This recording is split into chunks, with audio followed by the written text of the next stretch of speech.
Okay. Thank you very much for being with us today. Today we're going to have the International Credential Recognition and Evaluation information session for internationally trained immigrants. I'm going to try to speak as slowly as I can because we also have our translator here today.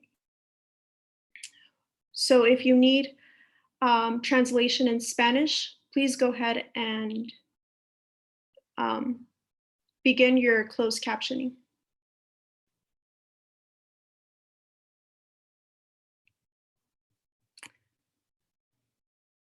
So to begin, this is just an agenda of what we're going to be looking at today.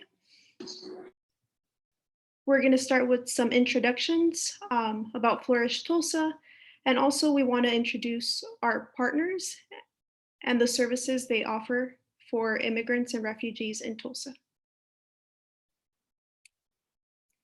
After that, we'll go our partner, World Education Services, who will be represented by Sanai.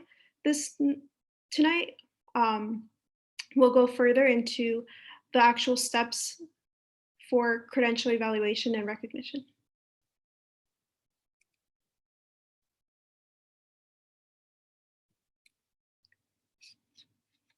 So this is just a reminder to turn on your closed captioning. Also, towards the end, we will have Q&A. Go ahead and ask any questions in Spanish or English, and we will translate them. At the end of the session, we will email the PowerPoint in English, Spanish, and Zomi.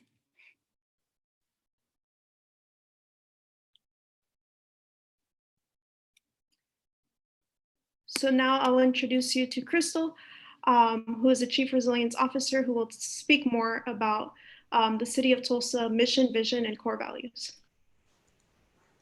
Okay, thank you, Leticia, and welcome everyone. Good evening.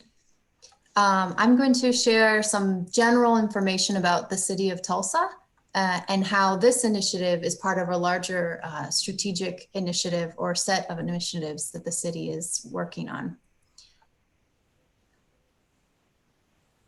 This slide shows our mission, vision, and values. And you can see that this initiative, or tonight's info session, really aligns with building a foundation for economic prosperity and improved health and enhanced quality of life for our community. And our goal is to create a city, so to make Tulsa a world-class city. And our values as a city is that we work together in collaboration with partners and internal and external partners, and we have high expectations for our team and our work. Next slide. I also wanted to share that my office is charged with implementing a strategy called Resilient Tulsa. And that strategy includes 4 areas.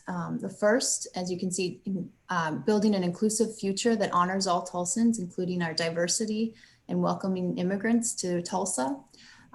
Second, making sure that Tulsans can overcome barriers and thrive. Much of our work to support those who've experienced mental health issues or homelessness or justice involvement falls under this. We also are focused on creating economic opportunity for all Tulsans. And some of our work in this area includes creating financial empowerment programs to help individuals and families become financially resilient. And lastly, we want to transform the practices and policies in our city, in our region, to make sure that they're equitable for everyone.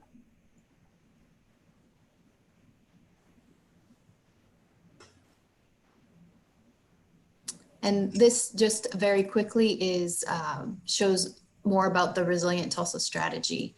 It was started in 2018, and so we're continuing to implement the actions in that strategy. And you can learn more at this website here, Resilient Tulsa. You can go to the next slide.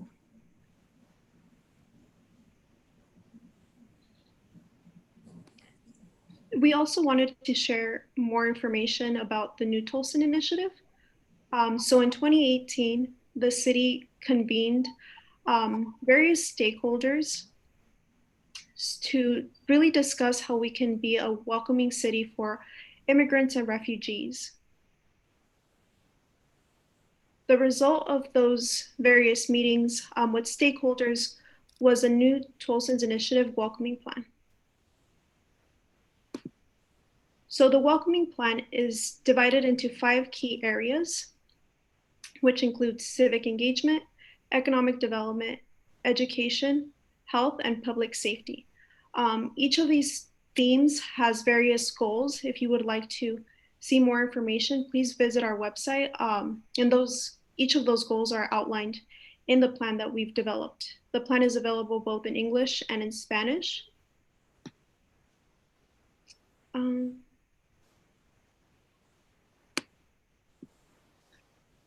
So more information about Flourish Tulsa. So taking the welcoming plan as a roadmap, we applied for the Skilled Immigrant Integration Program in 2019 and received the grant from World Education Services to really support the internationally trained immigrants in our community. So we hope to support you all through 3 different ways. So the first is to support employers and workforce providers to understand how to assess and validate the credentials that you have from your countries of origin. We're also developing 3 careers pathways guides for internationally educated immigrants that meet sector needs.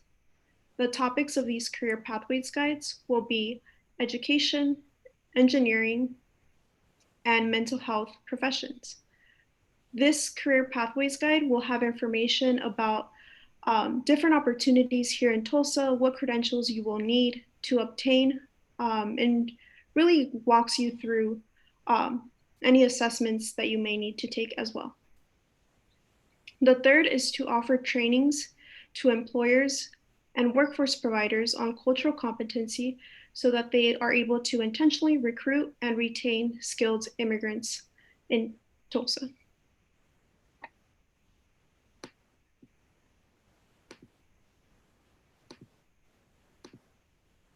So now we want to transition to an introduction to all of our partners. We can't do this work alone, and we have various partners that are really supporting the work for internationally trained immigrants. So we will begin with Mosaic.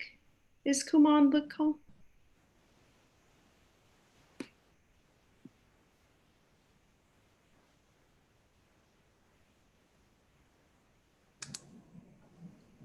I think she hasn't joined yet. Maybe we can come back to Kuma. Okay. So let us begin then with Workforce Tulsa. And here is Rachel with us today. Hello, thank you so much for being here tonight. I wanted to share a few things about Workforce Tulsa and the services that we offer. We have job readiness workshops and we help people with job placement. So we do a few things to help with that, including being a part of Flourish Tulsa.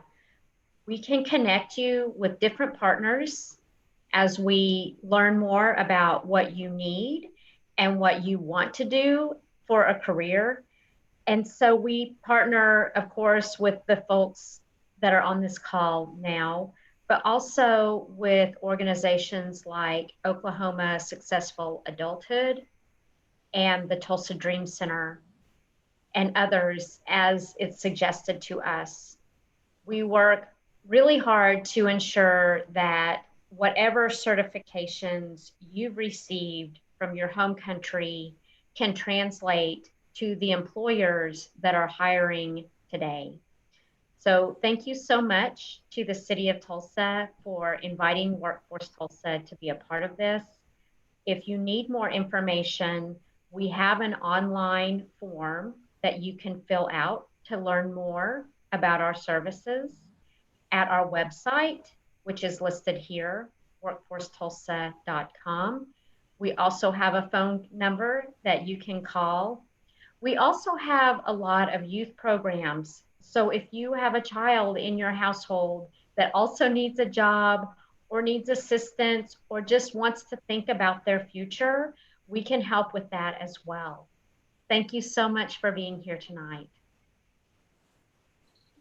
Thank you, Rachel. So now we'll move forward with Tulsa Community College, and with us is Danielle. Sí, buenas noches. Hello, everyone. And I appreciate what Blanca is doing for us with the closed captioning. That is extremely difficult. Leticia asked me, would you like to do that? And I said, no, thank you. It's such a skill. And I want to say that I appreciate everyone on the call. It's wonderful that people who have 2 or 3 languages and have all the different cultural experiences and come from different countries. We really honor and appreciate the diversity and the creativity, the innovation you bring to Tulsa. And that's what we do at Tulsa Community College with the ESL program. We've been offering these programs for many years. And as you can see in this picture, there's a lot of people from different places. So let's go ahead and go to the next slide. And so as the director of this program and basically being able to work with the founder of this program, her name is Pam Chu, and I always like to give her credit for beginning this back in 1990. And it's grown to be the largest intensive English program in the state of Oklahoma. And basically what we do is we just empower people. We encourage people. We equip people with the skills they need to be successful in the workplace and also in higher education. And we do that through English language training and also helping with learning skills to be successful in an academic environment. As you can see, we have programs, and here we have various pathways to college, and we also have various pathways to the workplace. And we can help people that are pretty close to zero all the way to college level English. We can go ahead and go to the next one. This is my favorite part of any presentation, is just showing a student who is smiling, they're confident, they've had that opportunity to progress with the English language. And Sarah here, basically, for her definition of success is receiving what you need for your life. She talked about how English has helped her to be more confident to move forward for her future, and that she's looking forward to that professional job and a happy life. And I think that really sums up what we do. I'll go ahead in the chat box. I'll put my email and my phone number. Thank you. Thank you, Daniel. So next we'll move on to the YWCA Tulsa. And with us today is Diane and Eva. Hi, my name is Eva Stencil, and I'm the job developer for the YWCA Tulsa. I'm super happy that everybody is joining us tonight so we can share a little bit of what the organization do and the things that we have for our clients. First, I want to start saying that the YWCA has been working for the refugees and the immigrants for over 35 years. What gives us a little bit of experience working with the immigration community, the newcomers, and be there for them, helping to overcome any type of barriers that they will face whenever they are starting this new life. Our organization have different programs and that provide services, and I'm going to be very brief in what I'm gonna share, but I want to highlight the departments and the programs that can help all of us in this community. We have the immigration and the refugee services. Basically, in this department, we have different services as the citizenship services that provide citizenship classes for the people that wants to apply and learn before they have the interview, and also the citizenship legal services. In the legal services, we have the consultation to identify what the eligibility that the clients may have and how we can support with legal representation whenever our clients are eligible for that. And also we have the translation of the documents that we also can authorize and help them in all the immigration process or for personal purposes. We also provide social services for refugees and asylees, and that's part of what we do in supporting the community.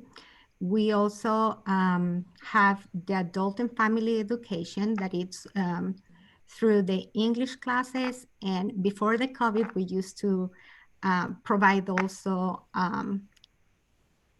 classes for the young children, but right now we are not able to do that. So hopefully in a near future, we can keep providing those services. We also have the employment services, and this is my area, what I really like and enjoy, because we help our clients to be ready for the employment, to help them with job applications, getting ready for interviews, trying to connect them with organizations and employers, and through partnerships that we are developing with them. Part of this is having available some interpreters and translation to help to bridge those barriers. And finally, we have the health and wellness department that also can help the community to stay healthy. And we count with 2 community centers that can provide that exercise and a way to keep the community happy. So I don't know if you can put the next slide. Here we have all the information in case that you have any more questions or you want to reach out maybe for a specific thing. Our website is over there is www.ywcatulsa.org, or you can always call us to our main line. We have people that speaks different languages, so that will make it easy. Thank you so much for being with us, and hopefully we can serve in a better way to all of you. Thank you very much for sharing. I also just wanted to let everybody know that all this information and links to our partner organizations are going to be on the Flourish Tulsa website in the city of Tulsa. So you can find more information on there.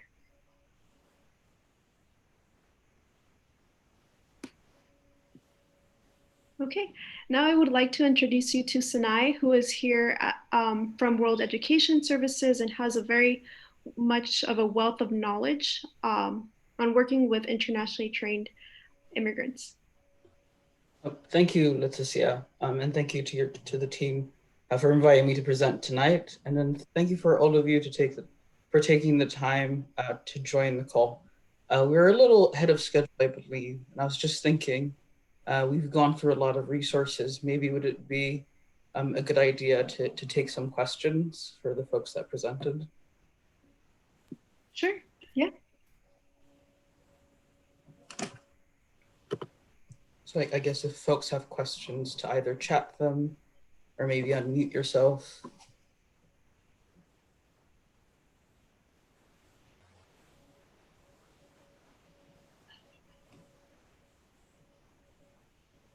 All right, I guess everything was clear. Or maybe not. So, all right, we'll get started. And if folks have questions, I would encourage you to type your questions in the chat box. And since all the presenters I see are still here, maybe they can get to them. But thank you again for joining. So before I get started, just a little bit about World Education Services, WES or WES. We are a social enterprise dedicated to helping international students and professionals achieve their educational and professional goals in the US and Canada. WES or WES was founded in 1974 in New York, and we have an office in Canada. And that office is actually celebrating its 20th anniversary this year. WES evaluations are used mainly for entry into universities, or colleges, or to attain a professional license, or to gain gainful employment in one's profession. Global Talent Bridge, where I work as a program manager, is a program of WES or WES. And Global Talent Bridge is dedicated to elevating the issues of immigrant integration, developing programs and policies to meet the needs of skilled immigrants, and serve as the hub of networks that advance the opportunity for skilled immigrants to contribute their talent to their full potential. And so Flourish Tulsa is one of the networks, is a member of one of the networks that Global Talent Bridge houses. Next slide, please. So today, I would like to talk to you about helping internationally trained professionals, or how internationally trained professionals could get back to their profession, or continue their education in the US using their credentials. And so to help me frame our discussion, I'm going to define some terms I'll be using during the presentation. So we can go to the next slide. So first, when I'm talking about skilled immigrants and refugees, what I'm talking about are individuals with high school education or higher. And most of the resources I'll be sharing are for people looking to get back to their profession or continue their education. And so in no means do people who do not have an education earned outside of a university or a college, I'm not saying that those individuals are not skilled. It's just for the sake of our conversation. But what we mean is people who have high school education or higher. Next slide.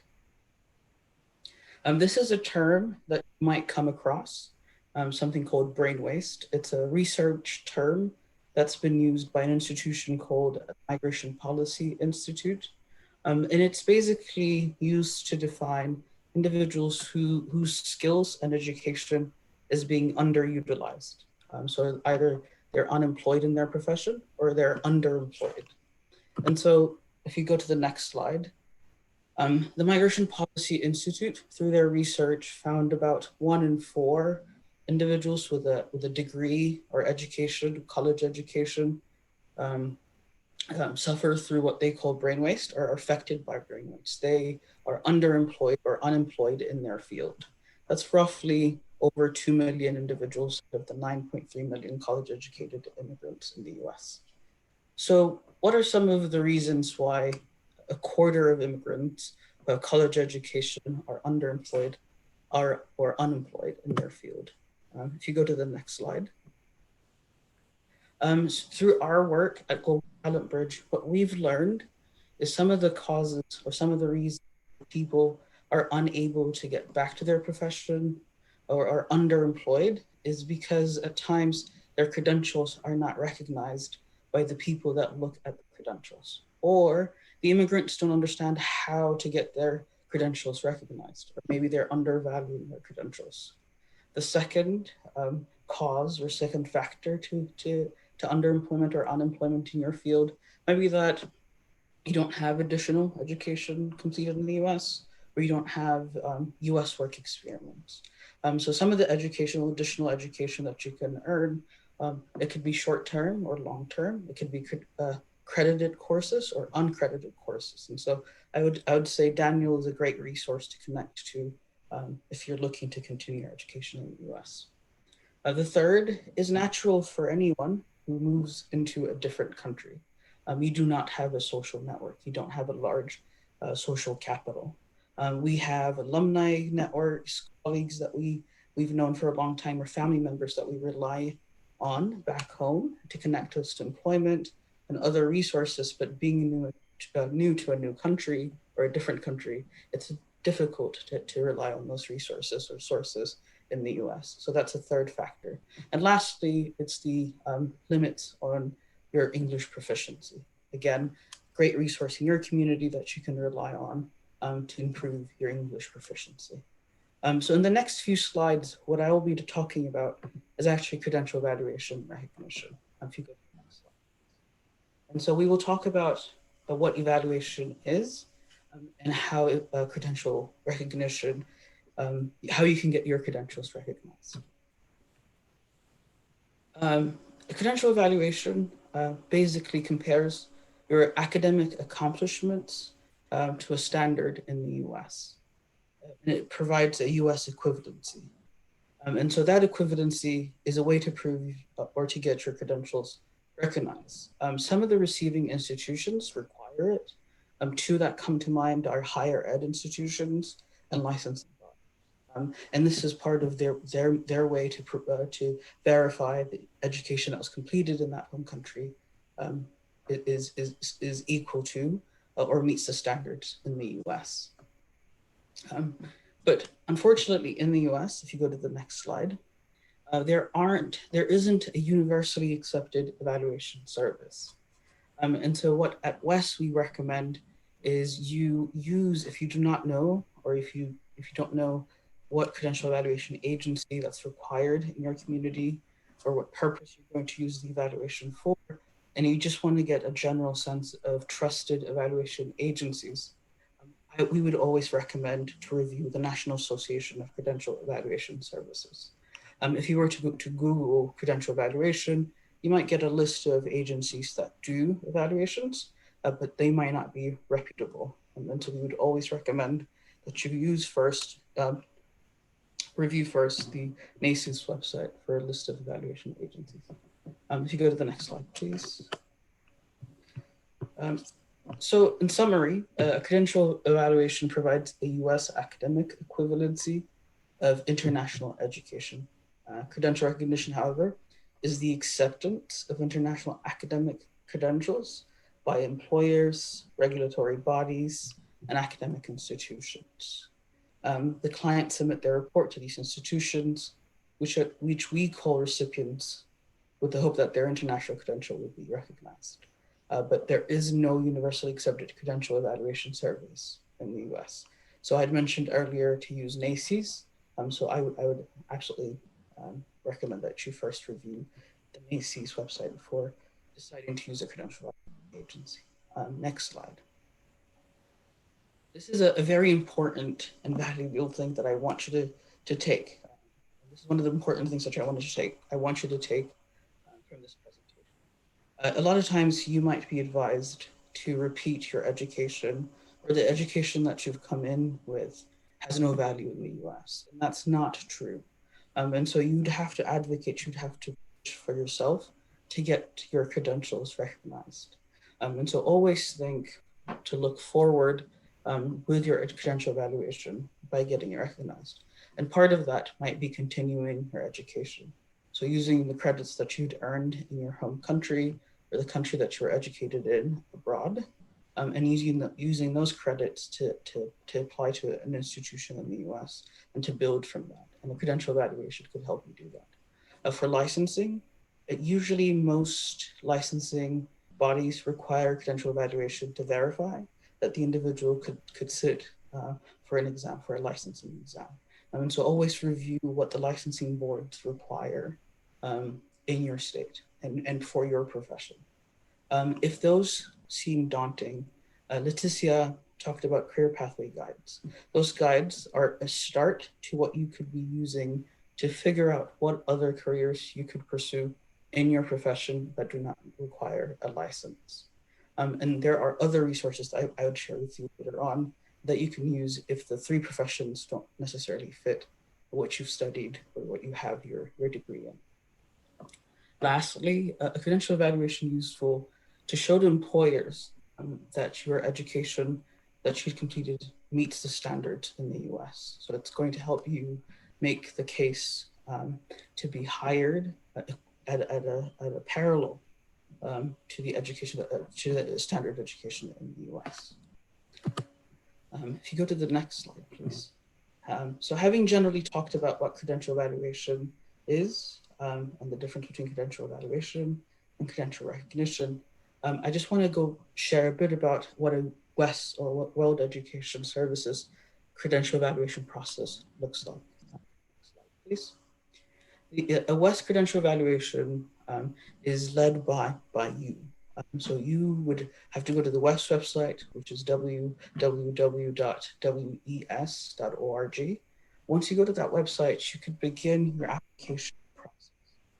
Once you've completed your application, you'll be given a reference number, and the reference number is going to be your ID throughout the evaluation process. So this is something that you would use to correspond with Wes. And so even if you were to reach out to me, for instance, with a question regarding your evaluation, the first thing that I would ask is for your reference number so that I could share it with colleagues that could respond to your questions. The second is you would need to gather all the documents that you would need to get evaluated. So degrees, transcripts that you have in hand, and you'd send those copies of those now electronically to us. But the other requirement is to also have your transcripts and other documents sent from the institution of record keeping or the institution that awarded that degree or diploma in a sealed envelope to us so that it could be verified. And that's one of the sometimes a hurdle for most applicants. Once all of that has been submitted, including the payment of the fee for evaluation, then the credential evaluation would be completed by WES. Just to help you with some resources that you could use in this process, especially if you're not sure about getting your credentials evaluated, if you could go to the next slide. One of the requirements I mentioned is the documents that you're going to have evaluated. So to find out what the documents are and the process looks like for your home country, you can go to our website and you can go through this process. And here you'd say where you're going to use the evaluation, so either US or Canada, and then you choose your country, your institution that you completed or the level that you completed it, and what you're going to use the evaluation for. And then this would generate, if you go to the next slide, a document that looks just like what you see on the screen. And this document would be a list of the requirements for a WES credential evaluation. If you know you have all of these requirements and are ready, then you could go back to 35, but you'd submit an application, and then through that application begin the evaluation process. Next slide, please. So at WES, once the application has been submitted, the evaluators, my colleagues, would verify the status of the credential from institutions and authenticate the credential. And then evaluation credentials according to admissions requirements submitted to the institutions that you've selected. So if you wanted to send those the credential evaluation to a higher ed institution, and WES has a relationship, we can electronically send that on your behalf. And then we would also measure the credential against a US standard and then convert credit hours and grades on a 4.0 scale, similar to a US. And the report will be sent both to you and to the institutions that you've selected. Next slide, please. So at WES, there are two types of credential evaluations. The first is called document. A document by document evaluation provides the US equivalency of the credential and typically it's used for first year university admissions or for employment purposes. It's a summary of credential evaluations. And I'll show you an example in the next slide. And it just reviews what you've completed and if it's equivalent to the US. And then it's just one pager or a couple of pages, depending on how many credentials you've submitted. A course by course is a more detailed evaluation. And this also provides an equivalency of the applicant's courses, so your courses, your grades, and provides a US GPA. Typically, a course by course is usually used for a graduate school entrance, to transfer credits, or for licensing if you're pursuing your license. You can go to the next slide, please. So as I'd shared, on the left side is a document by document credential evaluation. It's a very simple summary of your academic achievements.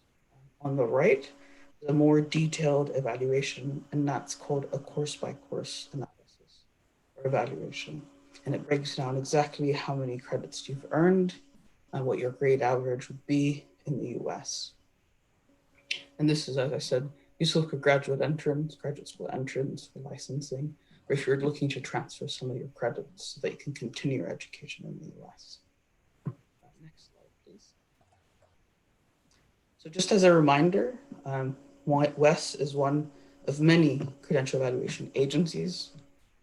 We might not always be the right evaluation agency. And so it's really important for you to understand what you're going to use your credential evaluation for, and if the receiving institution accepts the evaluation. And so the first step would not be to go to the WES website, complete an evaluation, and then see if you can use it. Your first step should be to first understand what the receiving institution accepts. And if that receiving institution accepts one of many or just one of the evaluation agencies, use that agency to get your credentials evaluated, and then submit those evaluations so that you could use them for the purpose that you had in mind. As an example, a lot of licensing bodies require you to get a credentials evaluated through a specific agency. Nursing is one of my favorite examples. The nursing boards, more or less across the US, and I believe in Oklahoma, use an agency called CGFNS in Pennsylvania. And so if you were to get your credentials evaluated by other agencies, your licensing board might ask you to get your credentials evaluated again. And so before having to do that twice, always research what evaluation agencies you should use. But if you do not know, and you just want to get an idea of what evaluation looks like in the US, NACES, the National Association of Credential Evaluation Agencies, will be a useful tool. I would also add, if you go to the next slide, WES, World Education Services, and Global Talent Bridge also have additional resources that can be useful to you. Some of which, and one that I think if you're in an industry or in a field that requires a license in the US, is our Career Pathways Guides. So the work that Flourish Tulsa is doing, taking some of these guides and making them local so that they're applicable to what your needs might be in Tulsa. But if you just want to review general resources or support for how you could get back to your profession, or if you're looking to find out alternatives in your profession or how you can use your experience to pursue professions different than what you've done in your home country, this might be a very useful tool for you. If you go to the next slide, please. So what you would find is a clear outline of educational pathways, step-to-step guides at the national level of what the licensing process or the certification process might be for those professions. And there are about 10 professions on our website, and then some case studies and hopeful links that you could use to help you get back to your profession. Go to the next slide, please. All right. So in addition, these are all the links that I think will be useful to you. There's the web link for West Global Talent Bridge and our training. So we have other trainings similar to what I've offered today that you could review in your own time. And other resources that could be useful to you to help you get back to your profession in the US. All right. There are questions. Yes, and I kept track of the questions so I can go through them. That's okay? Yes, please. Okay. So first, there was a question regarding, I think it might have been about the pathways guides. What about healthcare careers and psychology careers? For WES, we do have guides in nursing, allied health, and I believe in psychology and social work. But the guides that we have, like I'd mentioned, are have a national scope, so they might not directly apply to the licensing process in Oklahoma.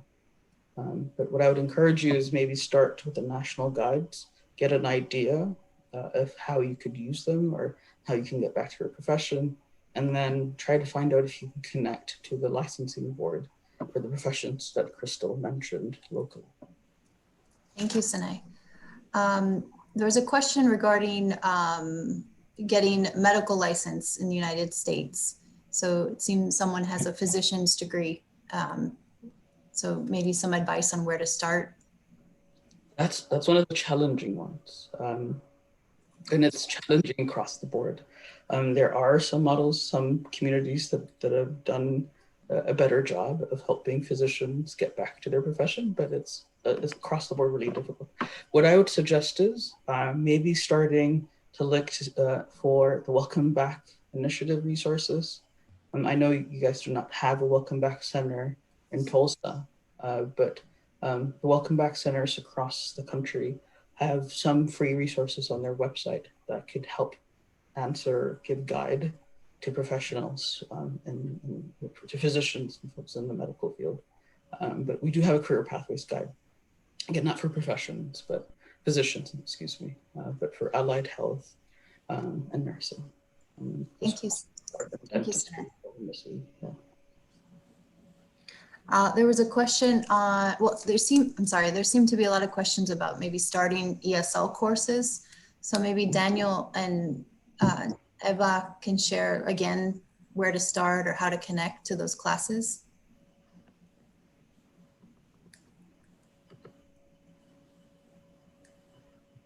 Yeah, sure. Oh, go ahead. No. Okay. Well, we have cycles of classes. If I'm not wrong, we are finishing one, and we are continuously every 4 months starting classes. We have very low fees, and we start enrolling. It would be, to be completely honest, I don't know exactly when we are going to start the new enrollment process. Maybe Diane can help me to have date about it. But what we do is you make an appointment to do a screening so we can know what level you need to go. And after that, we start telling you right now we are having online classes, but it's really helpful because it's more easy for the students to join the classes. And I don't know if Diane can help us telling us when it's the next cycle going to start. Yeah, thank you. Hi, everybody. It's so great to see everyone on the call. Our next set of classes are going to start mid-January, and we are making appointments now for the registration process. Thank you. Yes, those are all great questions that everyone's been asking. We're finishing up our semester right now. Our classes start again the end of January. So you have a little bit of time to take our free placement test online. And our classes are blended classes, which means 1 day a week in person, 1 day a week online. If you choose to go 100% online, you can. And so that's another option. We do offer scholarships, and our classes can take you all the way to college entrance level English, which would be considered advanced ESL. So you can contact me, and I've left my phone number and my email. And the easiest way, and I think probably for Eva and YWCA also, one thing we do is we set up a Zoom consultation where we can sit and talk with you and kind of get a better idea of what your needs are. And that's probably the easiest way for me to answer a lot of the questions that are in the question chat box at this time. Thank you, Daniel. This next question is for Sanai about the evaluation process. There were 2 questions. One is, can documents be sent digitally or just on paper? And then also, what is the cost? We've started accepting digital evaluation, so you could scan and submit your documents, with the exception that if it's there are a few institutions that could directly send your documents for evaluation, but for majority, you would still need to get a sealed envelope from the country that you were educated in and the institution that houses those records, a sealed envelope directly to us. When I say directly, if the institution is not willing to send it on your behalf, if you have family members that can pick up the document and without opening it, mail it to Wes, that also you could also use that. You could also do that. So that's around the sort of how we accept documents. Fees, again, there are two types of evaluations, and then there's other things that you can add on, but it ranges from 140 to 240 about. And so again, if it's a document by document or a course by course evaluation, there's a price difference. And also there's something called ICAP. If you want Wes to hold on to your documents indefinitely and store them with Wes, there's an additional fee. And then every time that the initial evaluation, you could have it sent to as many institutions, but any additional any additional times that you need to use your evaluation or would like Wes to send it, there's a mailing fee. So I hope that answers that question. Thank you, Sanai. And I think the last question was answered a bit, but it might be helpful to say out loud. The ability of to gain internships in the field that folks have credentials in. So maybe Rachel, would you want to share a bit more about paid internships that are available through Workforce Tulsa? Sure. We do have a paid internship program where we pay you, the participant, for working with a company in a field. And there is a training component to that. So we do make sure that you are learning during the process and that the workplace is a good place for you to work. So if you want to fill out the online form that I'd mentioned before, if you want to go to our website and fill that out, someone can reach back to you. We also have someone on staff who helps with the immigrant population, or if you're English as a second language person. Her name is Kim Jordan, and we will have her reach out to you specifically to help you out if you have issues with the form. And our phone number is, I always have problems remembering our phone number. It's in the, it was at the beginning. I don't want to say, I should have had that prepared, I'm sorry, but you will get a copy of this presentation to have that phone number handy as well. Okay, and thank you, Rachel. And there was one last question related to not only the evaluation, Sanai, but the translation as well. Do you offer that? So at West, we do not do translations, but if you go through the required documents, there is a link for a service that we recommend that you can use, but we do not translate documents, and documents have to be submitted, and I should have mentioned that, need to be submitted, translated to us. ¿Puedo hacer una pregunta? Ajá. Mi país, Venezuela, tiene una situación particular porque no hay envíos internacionales desde la universidad. Entonces, quería saber mis documentos, yo los tengo apostillados y todo, mi título y mis notas, y yo estoy interesada en hacer la evaluación porque quisiera seguir estudiando. Mi pregunta es que si esos documentos no los puedo enviar yo, sino que si se tienen que enviar directamente desde la institución a WES. So, Sanai, the question was related to something we had talked about earlier, if the Venezuela come directly from the person or from the institution. Sorry, the document, as long as it's sealed, I mean, ideally we would want it to come from the institution, but if the institution is unwilling, but they are willing to seal the document, and that could be signed across the envelope or have a stamp, and that has not been opened, a family member could also submit it. Yeah, they could send it to us. So it sounds like idealmente deben venir de la institución, a West, pero si no es posible, pueden un familiar o un pariente que está en ese país puede obtener los documentos, pero estar sobre sellado. Pero yo, la cuestión es, yo los tengo porque yo los traje conmigo cuando me vine. Están sellados por la institución y de hecho están avalados, están apostillados. O sea, pasaron por un registro, pero yo los tengo en mi poder. Y de hecho ya fueron traducidos por un traductor oficial de Venezuela. Entonces no sé si así sirva. ¿Sabes qué? Podemos hablar después porque sí creo que es una situación que podemos darte más información. Okay. So I don't know. I apologize. I don't speak Spanish, but I think No, it's okay. I understand correctly. I think she's having issues with getting documents from Venezuela, and I kind of something about it in the chat. Yeah, she has the documents with her. She brought them with her, but I think they're if they're sealed, then as long as she's not tampered with them, she could submit them. But in general, maybe this is a good opportunity to talk about an initiative that fortunately Tulsa has the ability to take advantage of. It's the Gateway Program, and YWCA Tulsa is a partner as a referral agency.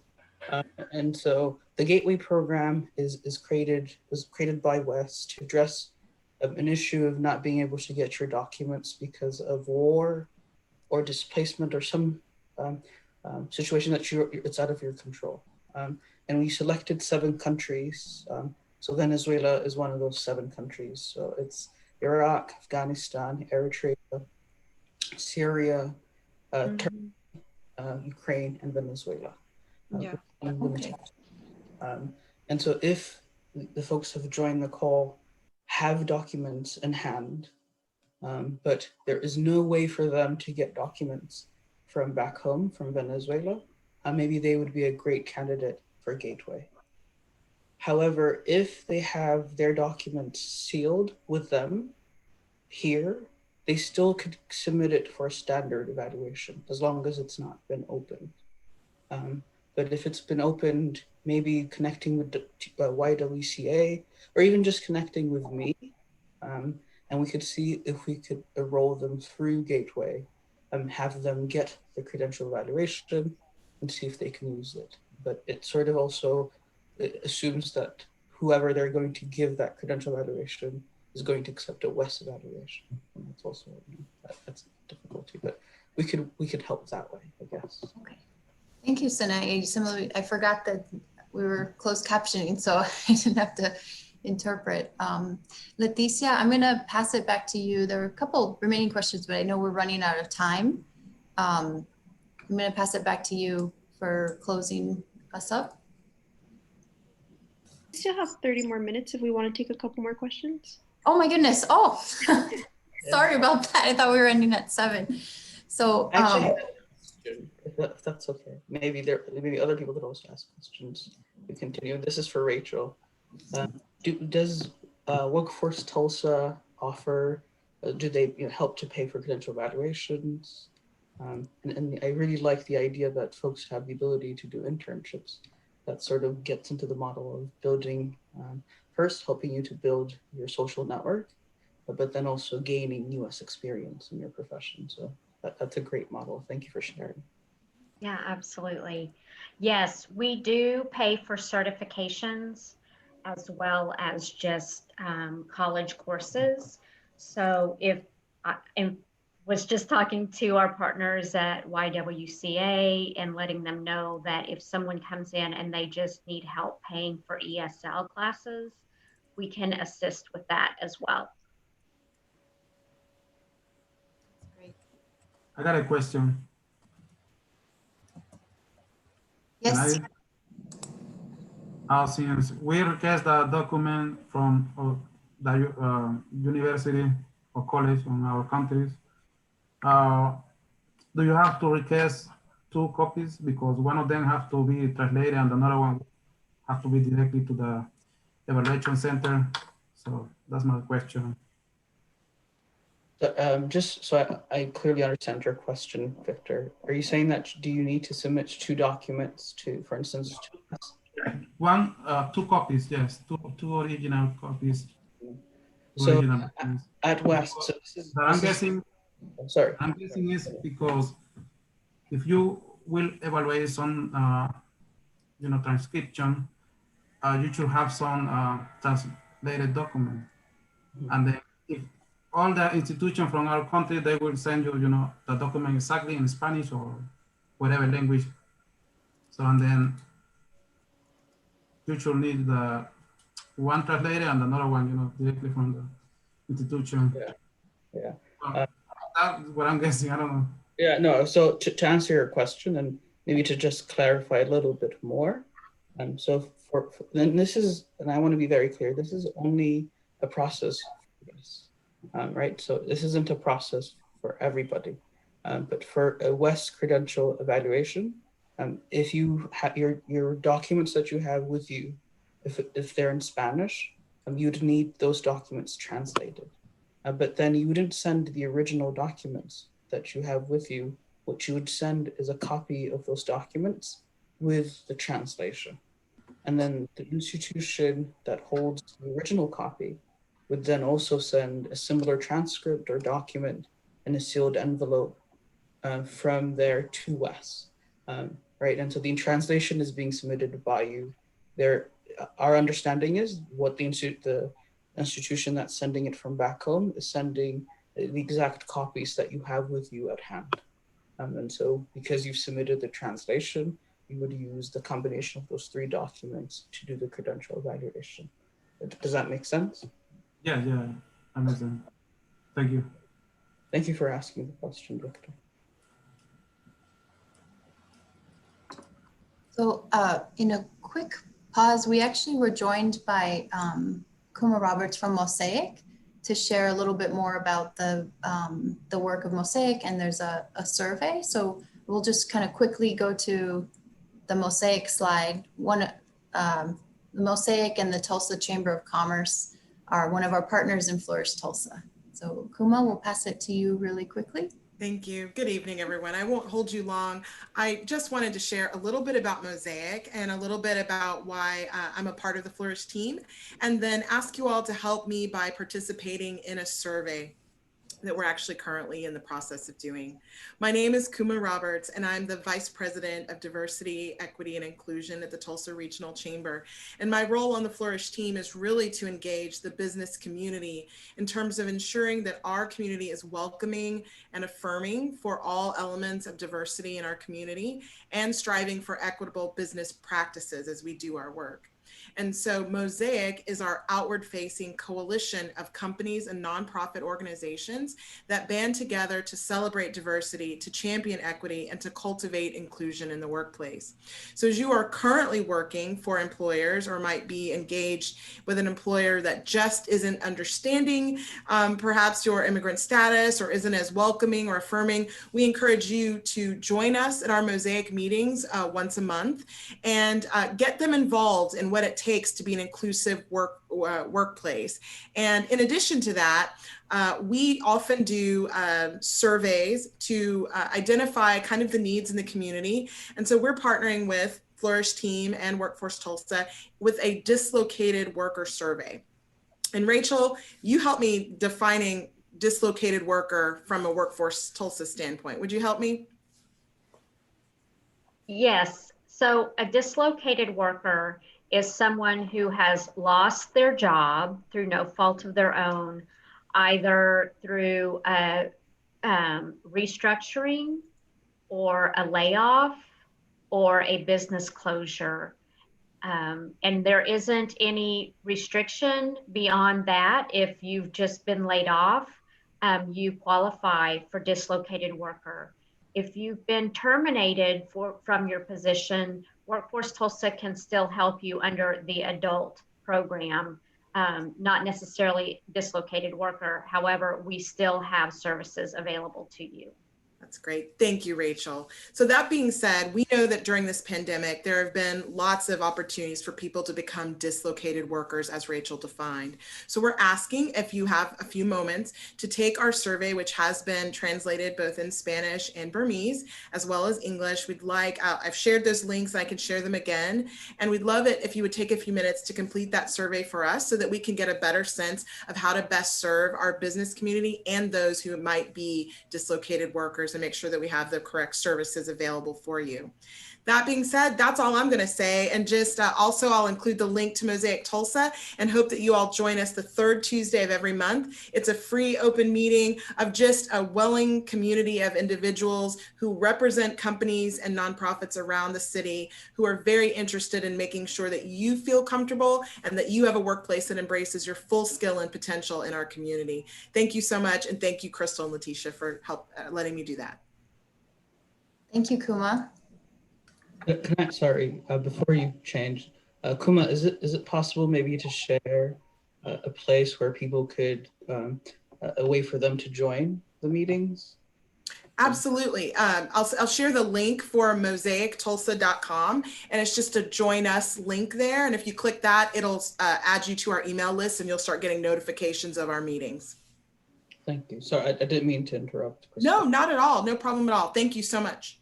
Yeah, it's a great way for folks to build a network and to connect to employers and help to grow your social capital. Sorry.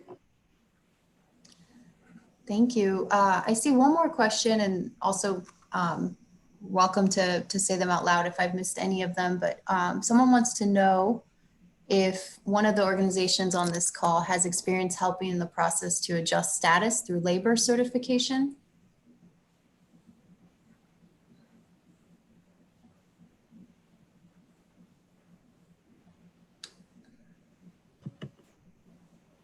Not to go completely silent on you. Yeah, I think just from my experience when I was a director of the YWCA Intercultural Service Center and working with lots of immigration attorneys, that sounds more like a situation where you may need to work with an immigration attorney that specifically works with work-related processes for transfer into a resident situation or a work visa situation. Yeah, I would just add to that, I'm not aware of any nonprofit services available, but there would be private attorneys. And we do have a referral list at YWCA, just of some attorneys in the community that we partner with in general. So you could contact us and ask for that referral list. Thank you, Daniel and Diane. Are there any other questions? I will say, Crystal, there were some questions in Spanish about the internship and what level of English is necessary in order to participate in that program. Great question. I have a question. Hello. So my question is, we're from Mexico. My wife and I, we are studying nurse. So I would like to know what is the first step we need to do.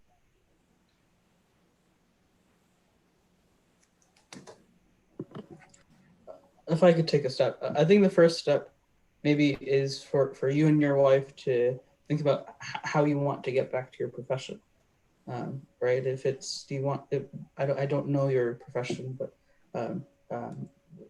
what does it look like? What are their hiring requirements if you're looking for employment? If you're looking for a license, what are the licensing requirements for your profession? And then if you're trying to continue your education, what schools do you want to attend locally or even outside of your area? And then what are their admissions requirements? And so that gives you a sense of having a plan on what to do. So I think it's just figuring out, at least for credentials, on how to use your credentials in the US. Those are the three things to think about. And then once you've made that decision, the next steps will be whatever the requirements are for the institutions that will hire. Okay, thank you. So there are other things that you would need along with that, right? And so some of the folks that are on this call have really great resources that could help. So the the Mosaic Tulsa, the meetings can help connect you to other employers, help you build a network. At TCC, you can get ESL programs, help you improve your English. And at YWC, you can get support for employment services, developing your resume, connecting to employers, and other things. So just I think figuring out what you want to do, I think is really the first process. Okay, thank you so much. Let me check. Thank you for asking. May I say something? Part of what we do in the employment services that we have in the YWCA is working with the goals that our clients have. So that way it's easier to figure out the steps that they need to go through to be able to reach certain goals that they have. So it's easier to know in that way and go step by step and having things more clear. So that's part of the services that we can offer to make things not that overwhelming, because the process can be a little bit hard whenever we don't know where we want to go. So if any of you need some guidance with that, we will be more than happy to help you with that. Right, thank you so much. Thank you, Eva. That's a great point. There's a lot of questions about where to start, where do I find information? So it seems like you would be a great resource to help give that orientation. Thank you. I also wanted to highlight what Rachel just said too, because there have been some questions about what level of English is needed for an internship. And so Rachel from Workforce Tulsa said that ESL classes can be part of the training, in paid training, that's the part of that internship program. So that's also a resource as well. Rachel, did I capture that okay? Yes, thank you. Yeah, so whatever level of English proficiency you have, we could find an employer that we could pair up someone that could help you learn that business language, but also be learning English at the same time. And if not, then we could partner with TCC or YWCA to help pay for that training through their services as well. Wonderful. There was a question related to, I think, someone who has an architecture degree. So Sanai, are there any career pathways guides related to that field? Yes, Wes actually has a career pathways guide in architecture. And architecture is also one of those tricky professions that's different from state to state on who regulates the license or not. But it's very tricky for people who've completed architectural education in the US. There's usually a built-in on-the-job training that's required. And so the hours that they have to accumulate in order to get the license. So in that process, there's other fields that most individuals pursue. So architecture is one of these professions that also sort of gives opportunities, wide opportunities on gaining experience or working in a profession that is related to architecture, but isn't necessarily architecture if the fee and the licensing process is too drawn out. But Wes does have an architectural career pathways guide. So if you, I'll drop a link of where to find the career pathways guides in the chat, just so that you have a ability to search and look at what works for you. But because it's a regulated profession, if you're looking to get your license in architecture, I would first find out the requirements in Tulsa and in Oklahoma to be licensed to practice architecture. And if those steps are maybe confusing, I've heard two people today offer to support navigate or help to navigate that process for you. So Ava just offered, and I know Daniel also had said earlier that he'd be able to guide you better if you have a conversation. So take their time, use those resources to help you figure out what makes sense for you. But I'll share the career pathways guides so that you can look at architecture and the other professions that are there. If that answers the person's question. That's great, Sanai. Thank you.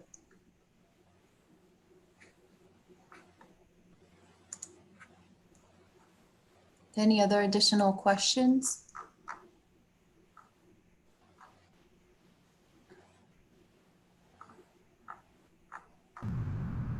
Hello. Yes, hello. Hello. Hello, everybody. I'm physician, and so I'd like to know if you could provide me a phone number for any people that could help me for more information about to get the U.S. medical license.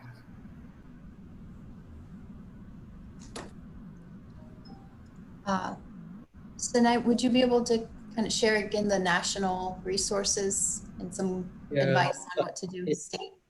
Yeah, so I just shared the link for career pathways guides, but I think directly for what you're trying to do, and I don't know if this is within the scope of an organization like YWCA, but what I would recommend is find out what the licensing requirements are for physicians in Oklahoma.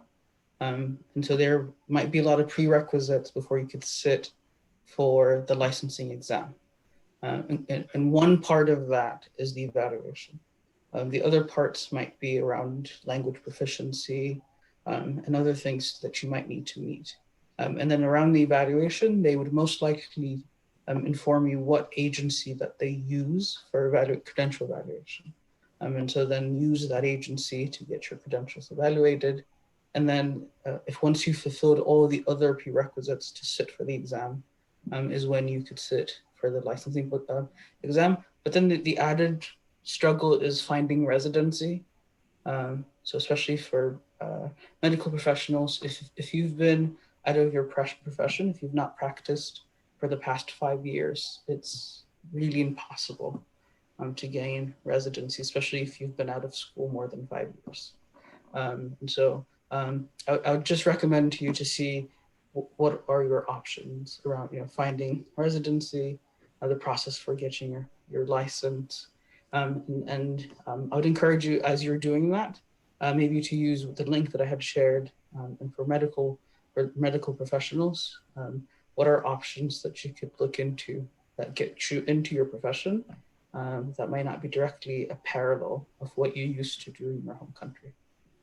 But it's a struggle. And I'm really hoping as we work with Flourish Tulsa through the Skilled Immigrant Integration Program, we would be able to create resources that you guys will be able to use to get back to your profession. Yeah, sorry, I wish there was a simple short answer and an actual phone number that I could share. But, unfortunately, that's not possible. Okay. Thank you for asking it. Thank you. Thank you so much. Thank you, Sanai. There are a couple questions related to other fields, civil engineering and law. So were there some guides there? Yes, so we have guides for engineering, and we have guides for law. Similar to the medical field and architecture, these professions are regulated, which means each state has its own requirements. So what's true in Texas is not true in Oklahoma. And so what I would encourage you is first find out what the requirements are for those licenses in Oklahoma. Since you're in Oklahoma, unless you're planning to move somewhere else, then understand what the licensing requirements are for that state. And then each profession might be different within your own state. And so also make sure what the professional licensing requirement is for your state. Usually there's associations like a licensing board that's either private or run by the government or by the state. And then they usually list the requirements for getting your credential, getting your license, including your credential evaluation. But if you don't find it in Oklahoma through the licensing boards, I would also Google to see associations in your field that work with international credentials, and they usually have resources for you. But most of what I'm saying and a lot of the resources that you might use are in our e-guides that I had shared. So the link that I wrote, it's West Career Pathways Guides. There's about 12 regulated professions. So look for your profession there, and then try to see if that will help you. But it's a good start.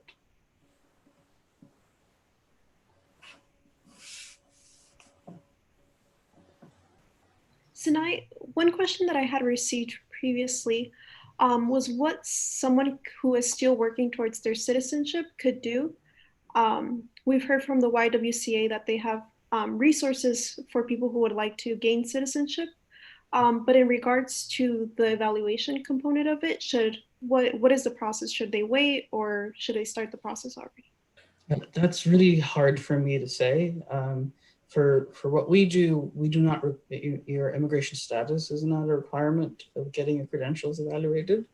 And so if you're looking to get, just to see your educational standards equivalent to a US, most higher ed institutions nowadays do not need your status to be admitted to, or as part of the admissions process.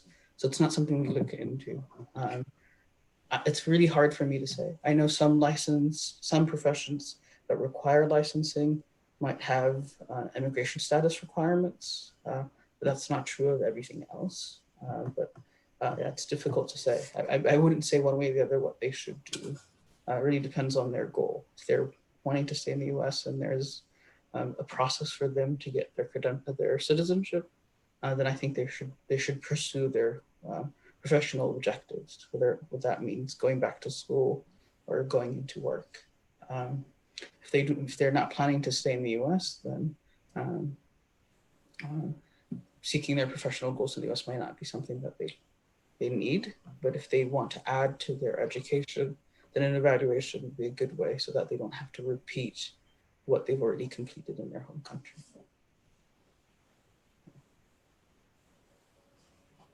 I was very long-winded, but yeah, thank you so much. Yeah. So if there aren't any other questions, Crystal, are there any other questions? I think we got through most of them. Okay. Yeah. Well, I would just like to thank everyone who attended this session today. This has been really insightful. I myself have learned a lot, not only about the credential evaluation, but also about all the resources that we have here in Tulsa. We're very excited about our partnerships and how we can support internationally trained immigrants here in Tulsa. I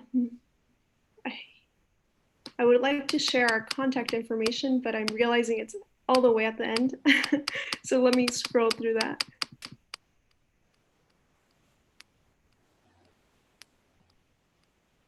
Here it is. So this is our contact information. Please feel free to take a photo if you would like, but I will send this slideshow out after. And please reach out to anyone who's listed here. You can email me directly at Leticia Calvillo, and I can direct you to the right resource at any point. So thank you so much for joining us. Thank you so much, Sanai, for leading this presentation. And thank you so much to Crystal, Danielle, Kuma, Diane, Eva, Rachel for presenting and for all the resources that you have for our community. And also a big thank you to Blanca for doing the closed captioning. It has been very helpful to have access to our communities. So thank you so much. And with that, I would like to say thank you very much and have a great night.